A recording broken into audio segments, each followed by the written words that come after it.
Mirror Mirror I'm in Love Part 1. Yumi Alfonsa adalah sahabatku, cantik, baik dan ramah. Dia selalu tersenyum pada siapa saja. Dia merasa tidak populer dan tidak ada yang mengenalnya. Dia merasa ada tapi seperti tidak ada. Aku kagum padanya. Di saat semua orang pacaran, dia malah belajar keras dan hanya memiliki satu tujuan. Dia ingin menjadi seorang dokter.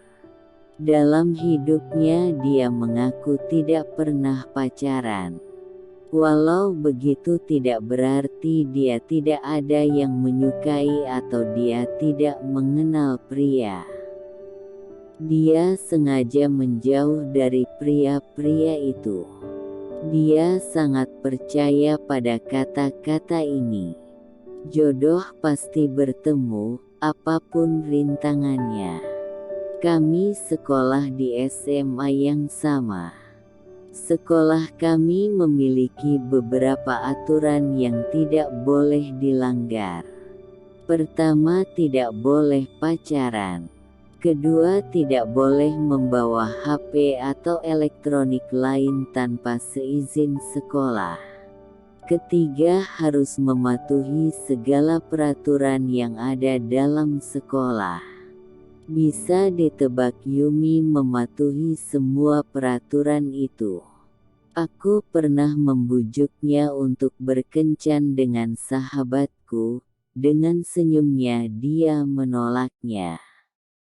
Dia tidak pernah terlambat sekolah selama 3 tahun sekolah di SMA khusus perempuan itu. Aku yakin siapapun yang mengenalnya akan sangat percaya dan pasti akan menyukai kepribadiannya. Seandainya aku pria, aku pasti akan memilihnya sebagai teman hidupku. Hei hei hei. Tenang saja, aku bukan lesbi ya. Jadi jangan salah paham. Lagi pula aku sudah memiliki raihan yang setia padaku.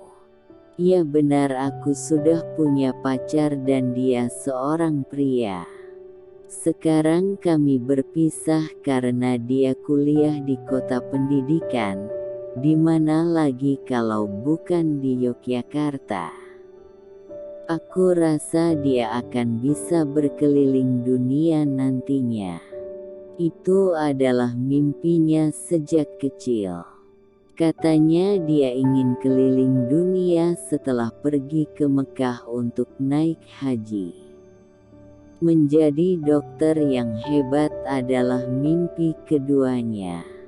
Dia ingin menolong orang yang sakit agar bisa sembuh. Mimpinya sangat banyak dan semua dia lakukan untuk menolong orang lain.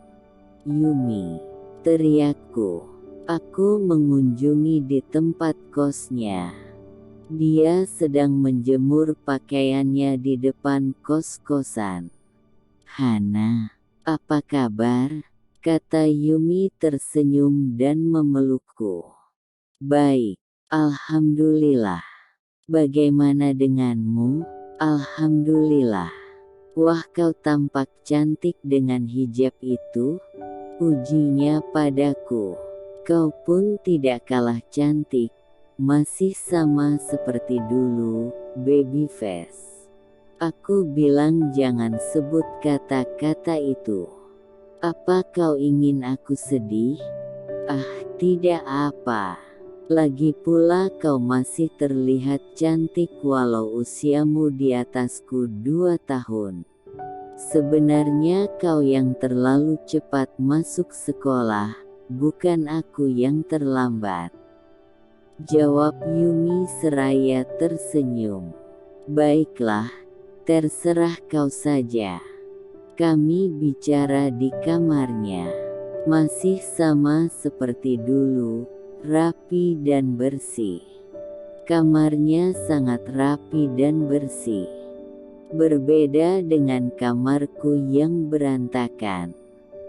Ceritakan, apa kau sudah bertemu dengan someone? Tanyaku sambil berjalan melihat-lihat kamar kosannya. Tidak tahu, jawabnya singkat. Jangan bilang kau masih suka pada dia? Tanyaku duduk di depan cermin riasnya. Aku ingat dia suka pada seseorang sejak dia masih SD hingga dia kelas 3 SMA. Cintanya sangat abadi, bukan? Dia sudah mencoba mengatakannya walau tidak secara langsung karena dia jauh dari pria itu. Nampaknya pria itu tidak menghiraukannya. Kasihan sahabatku ini. Sepertinya ada seseorang yang selalu mengikutiku, tapi aku tidak tahu dia. Katanya setengah bergumam. Aku menatap Yumi dan membaca tulisan di kertas yang ditempel di dekat cermin riasnya. Apa kau sedang jatuh cinta pada seseorang itu? Tanyaku. Aku tidak tahu. Lalu bagaimana kau tahu ada seseorang yang mengikutimu? Aku melihatnya dari kaca spion motorku. Motor yang sama, helm yang sama dan masker itu, masker batik hitam yang sama sejak 2 hari aku sampai di Yogyakarta. Entah mengapa jantungku selalu berdebar saat melihat dari kaca spionku. Aku rasa dia sudah mengenalmu sebelumnya. Apa di kampusmu tidak ada pria yang suka padamu? Tidak tahu. Sudahlah, biarkan ini semua mengalir seperti air. Aku lelah jika bicarakan tentang cinta. Aku tidak beruntung soal cinta, katanya. Semua itu bukan karena kau tidak beruntung. Banyak orang yang mencintaimu. Hanya saja kau selalu menutup diri dengan alasan sibuk belajar, masih ingin sendiri dan banyak alasan lain. Sampai kapan kau seperti ini? Aku tahu kau ingin merasakan cinta walau hanya sekali. Iya kan? Iya. Tapi aku memang ingin hanya sekali jatuh cinta seumur hidupku. Dan jangan bilang kau masih menjaga rasa itu padanya hingga sekarang.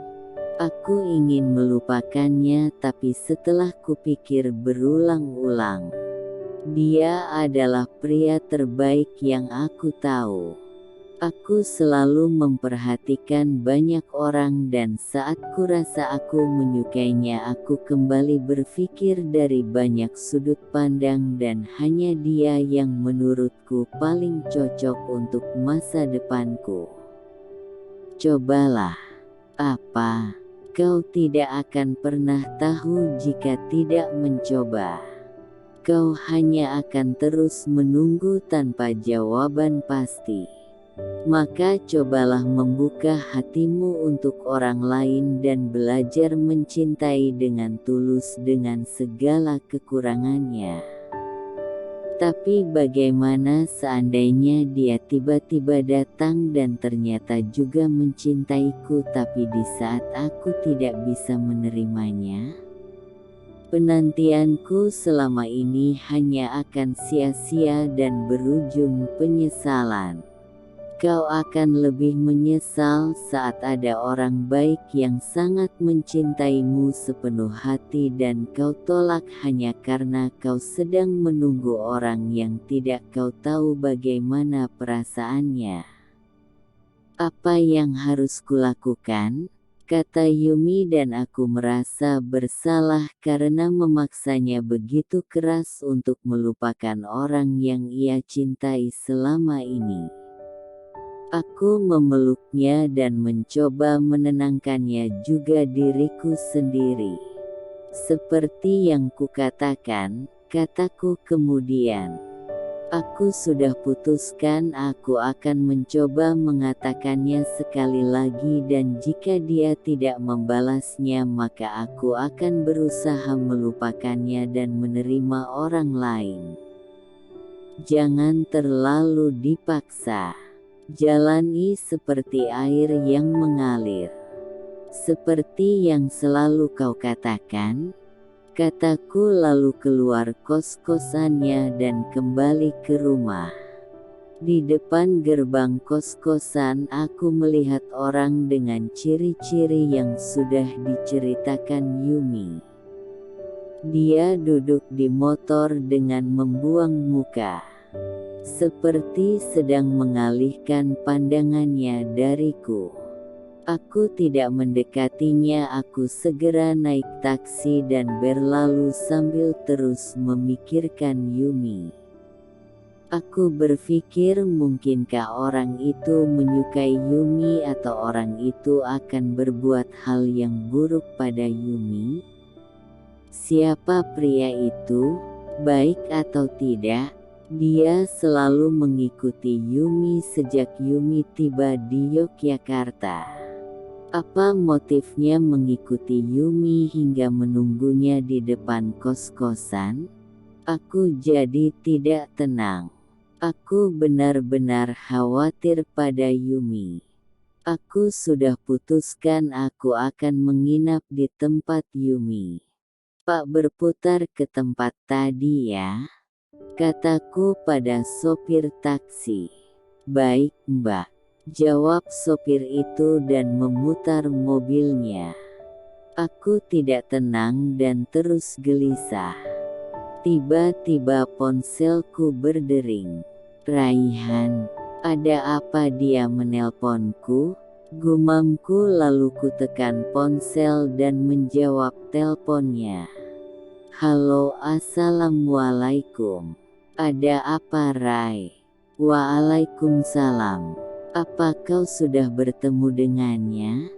Iya, ada seseorang yang terus mengikutinya. Aku khawatir padanya. Jadi aku tidak akan kembali ke Bekasi. Aku akan tinggal beberapa hari.